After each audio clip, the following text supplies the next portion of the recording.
Hey there, I'm BTTLcruizer. I'd like to welcome you to the channel's first story episode, the first in the series that will cover every game that appears on this channel. Today, we'll be talking about Subnautica, a game I would argue is one of the best survival stories I've ever had the chance to play. Just a warning though, there are going to be spoilers in this video, so if you haven't watched the full series I've done on the game, feel free to take a look at the playlist I've linked in the description below. The thing that makes Subnautica stand out, especially when compared to games like Ark Survival Evolved or even Minecraft, is the fact that in addition to the strong survival elements that form the core of the game's mechanical structure, it also manages to tell a story, not only of your character's survival, but also of the Aurora's crew, the Degassi survivors, and the ancient civilization that found the planet first. The techniques for telling Subnautica's story aren't new. Audio logs, research notes, data entries, and even short cutscenes are all familiar to a gaming audience. What's special about Subnautica is how the developers have managed to make them fit into the gameplay in a relatively seamless manner. Take the game's intro sequence, for instance. The first few minutes of the game are a cutscene that not only places the player in the sci-fi world of the game, but also introduces the life-or-death stakes of the story. Once you come to, you only have a brief cutscene before you are thrown into the action of the game. This pattern continues throughout the story, with distress calls from your missing shipmates, to calls from the Sunbeam as they try to rescue you. A lot of the story available in the game is, ultimately, optional. You can just play it to build stuff if that's really what you want to do. But going the extra mile to discover something new is often well worth the effort. One of the early background elements of the game is the concept of a transgov, essentially a mega corporation controlling multiple planets that doubles as the government for the people living within its borders. What we can gather throughout the story is that Alterra owns literally everything you touch or make on planet 4546b. The first time you pick up a diamond in-game, the AI gives you this message. Oh. Remember that materials you gather are the property of the Alterra Corporation. You will be liable to reimburse the full market price. Your current bill stands at 3 million credits. And when you finally return home after your adventure, you're given one last piece of bad news. Welcome home to Alterra. Permission to land will be granted once you have settled your outstanding balance of 1 trillion credits.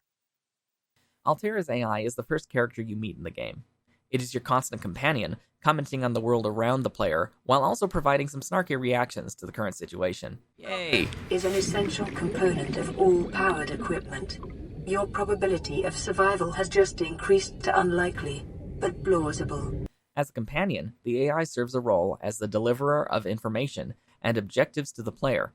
It is the AI's job to warn you not to enter Leviathan-infested waters, and give you motivational speeches during your adventure, both of which provide valuable survival help and a little humor to the situation. Ultimately, it can't do anything to save you from yourself, but as an advisor, it is more than capable of generating a good chuckle during the long quiet of the game. Most of the other characters you are introduced to in Subnautica are dead before you can meet them or even interact with them face to face. The Aurora's crew, the Degassi survivors, and the Sunbeam's captain are never seen in person, but in the setting of planet 4546b, they provide a certain level of life to the narrative while maintaining the necessary loneliness a survival game needs.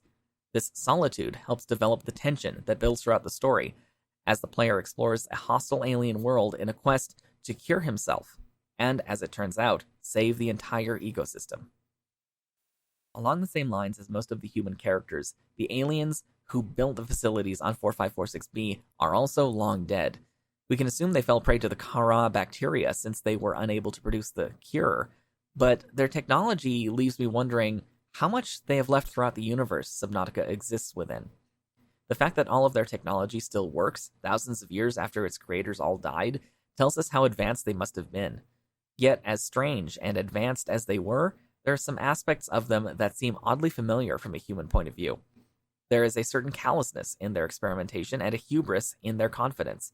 Not only that they can produce a cure for the bacteria, but also that they can control the beings living on this world. Humans display similar qualities, and can, and have, experimented and modified nature to serve our own interests. That leads to an intriguing side note, however. If an entire civilization of highly advanced aliens was unable to find a cure, what makes the guy we're playing so special? A potential answer is given to us in the dialogue of one of the living characters we actually meet over the course of the game, the Sea Emperor Leviathan.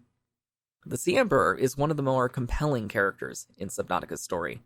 While I'm tempted to call them a she, We discover early on that animals on 4546b reproduce without males or females. Yet, they take on the role of a mother of sorts, caring for the eggs that are still in stasis after over 1,000 years. They hint that there is something different about the player's character, and that he is able to listen to the telepathy, while the aliens who captured the Sea Emperor were apparently oblivious to it. As a result, they made a deal with the character. This deal shows a level of intelligence and hope that we never see in the rest of the game. They are placing their last hope in you, the player, to help hatch their eggs. The big picture question I found myself asking was, does this mean humans in Subnautica have psychic powers? I'm left believing that it's a solid maybe, and that there is a lot more to humanity than we are initially led to understand. The possibility is there, at least, and my hope is that we learn a little bit more as the devs expand the universe in Below Zero. Overall, Subnautica's story is one of the best I've had a chance to enjoy. From its cast of characters to the world setting, it is a single-player experience that will stick with you if you let it. If you ever have the chance to play it for yourself, I would highly recommend it, and stay tuned for the eventual playthrough I'll do for Below Zero once it's a little farther along in its development. Thanks for watching this story video. If you have any comments, questions, or just want to chat about the story a little more, feel free to leave a comment down below. While you're at it, go ahead and leave a like, subscribe, and hit that bell button so you can get notified when the next video comes out on the channel. Until then, thanks for watching. This is Cruiser, signing off for now. Later!